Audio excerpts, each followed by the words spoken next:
Now, you talked earlier about the battle for recognition. And, that went by pretty quickly. It's a couple of seconds. It's an interesting phrase. But when you think of having to do that and remind the government you're here, you're not extinct, you're not all in the United States, pretty tough job.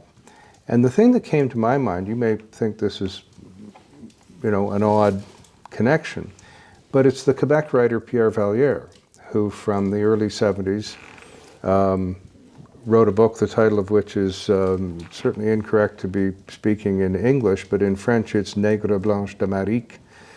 And he said, any Canadian, anyone who's now a Canadian, who is worried about being overshadowed by America and their culture being almost non-existent on television, and most of television is American culture, should understand Quebecers' concerns about being overshadowed by Canadian English culture. So, in a way, aren't we all in the same boat? Trying to get recognition, trying not to be American or not to be English or not to be French or to be Peskotomuhkati. We're all in a bit of a similar struggle, aren't we? I think that you're correct, and it's very similar.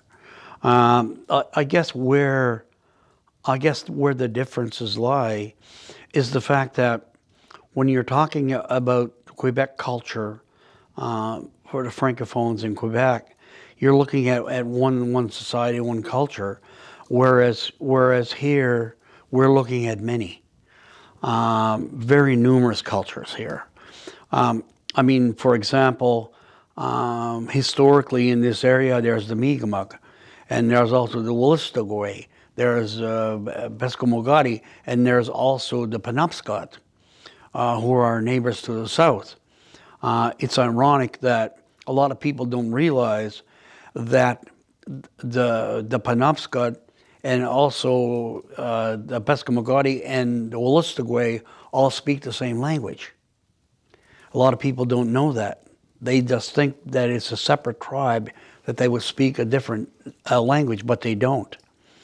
And the only difference is that the Mi'kmaq have their own language, because a lot of it stems from their traditional territory, coming all the way from the tips of Nova Scotia, which is their traditional territory, up to the shore of the North Shore in New Brunswick. They're primarily shore people, whereas a lot of the Peskotomuhkati and also the Penobscot along the Penobscot River and the Wolastoqey along the Wolastoqey River are primarily river Indians. And they, due to seasons, they would migrate from camp to camp and place to place.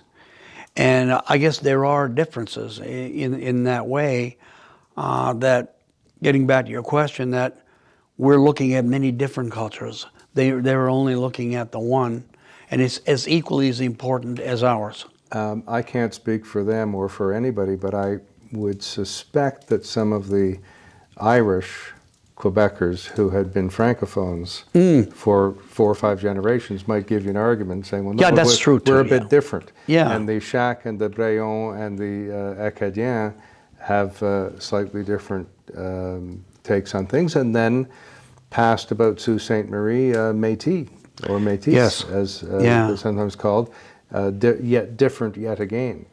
So there are thin slices. It's funny very true. From over here, Ireland, Scotland, England, Wales looks pretty similar, but you get talking to somebody on Robbie Burns night, and it's that's true. Different kettle of fish.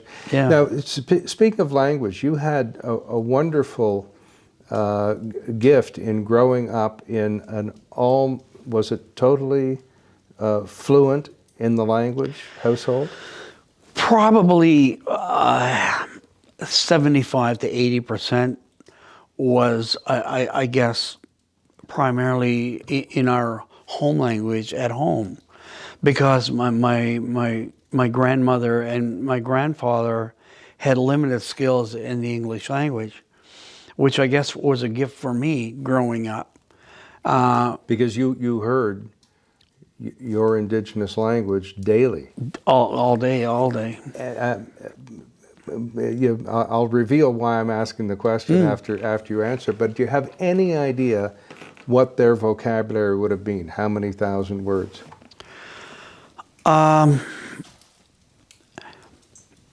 You know, that's a really tough question, and I'll tell you why. That it's only in the past couple decades or so that our language was ever written. It's always been an oral language that's been passed on from generations orally. And it's never been language mastered and see that's very teachable and passed on to generation. It's only been in, like I said, in the past 2 or 3 decades that's happened. And oftentimes you'll go, it's I should say dialect, but even words are different in some places where they might be pronounced or mean something else in another place. I mean, I'll give you an example. When I mentioned to you a little while ago that at the Peskotomuhkati and Wolastoqey speak the same language, I mean, like growing up, I've seen the difference coming from Wolastoqey, going down to visit my family in Madakmigog, which is Peskotomuhkati, right?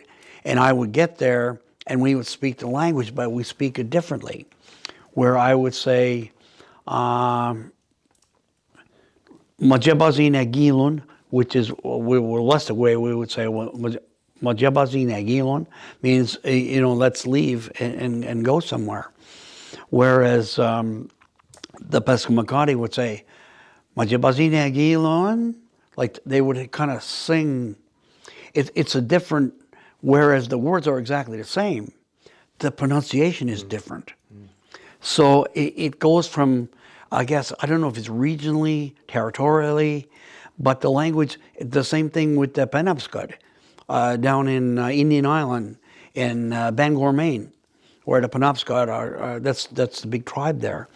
And they even say things a little bit differently than we would.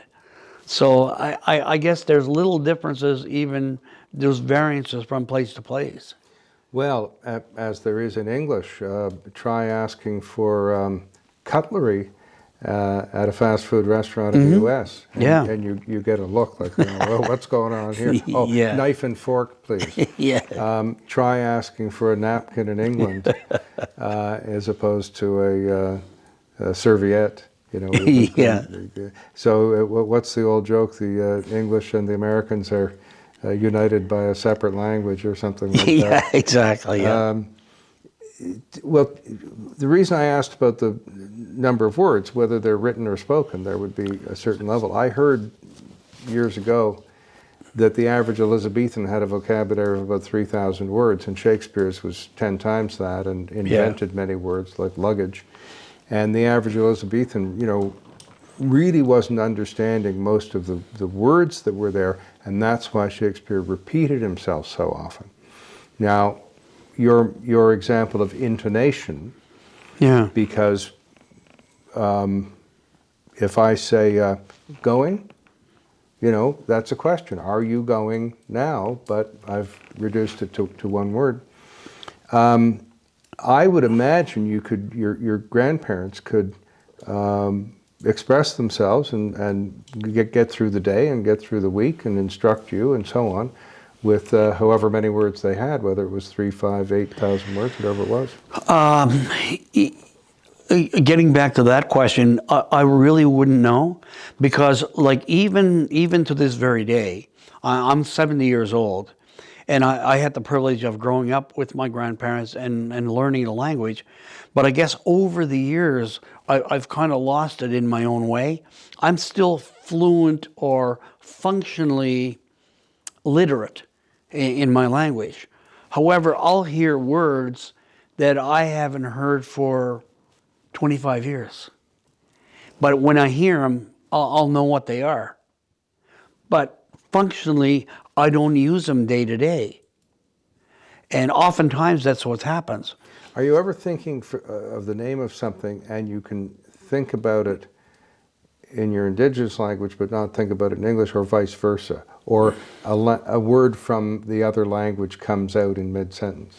Yeah, I think so. I think that happens a lot, because when you're thinking, you got to think in that lane.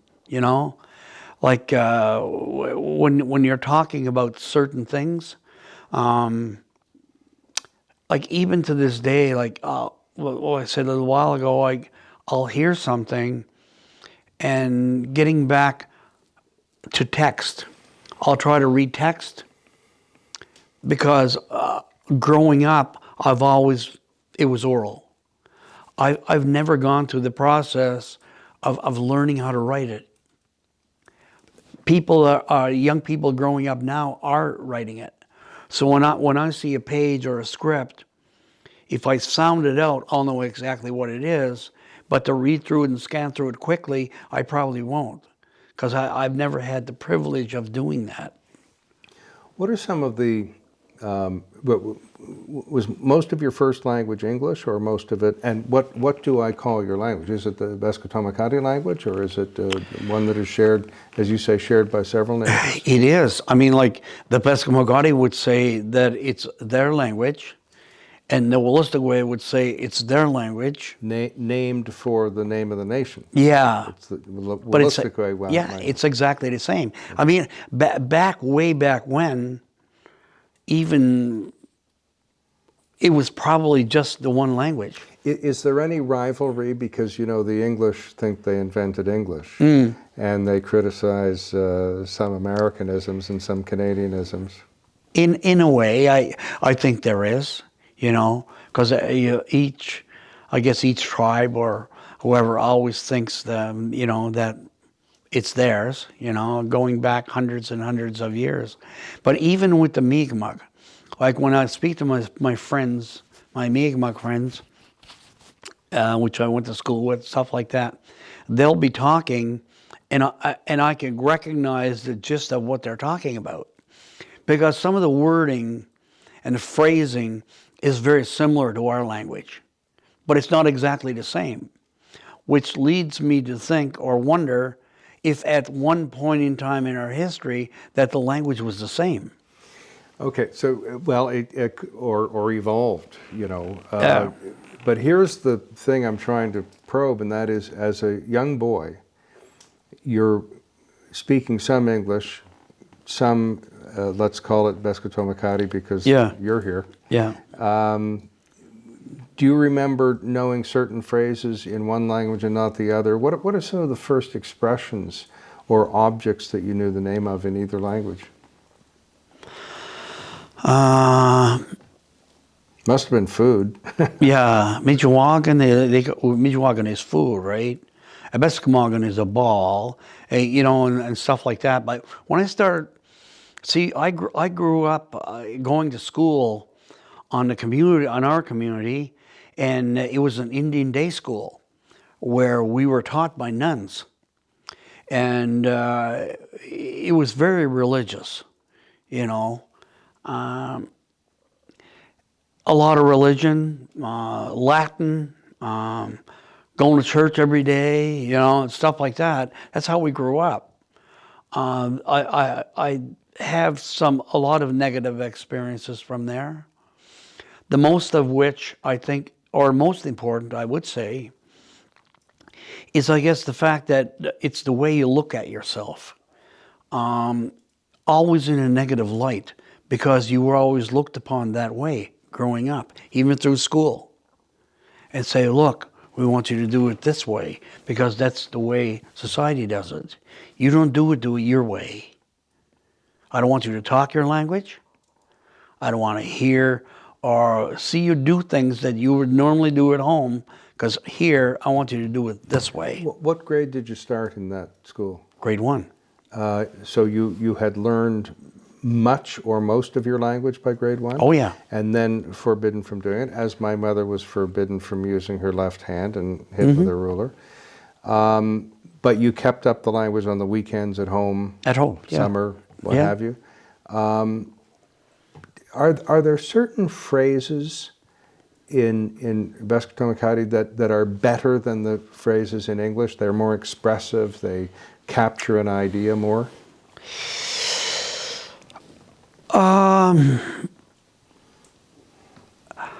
Yeah, they're more of a traditional way of saying things.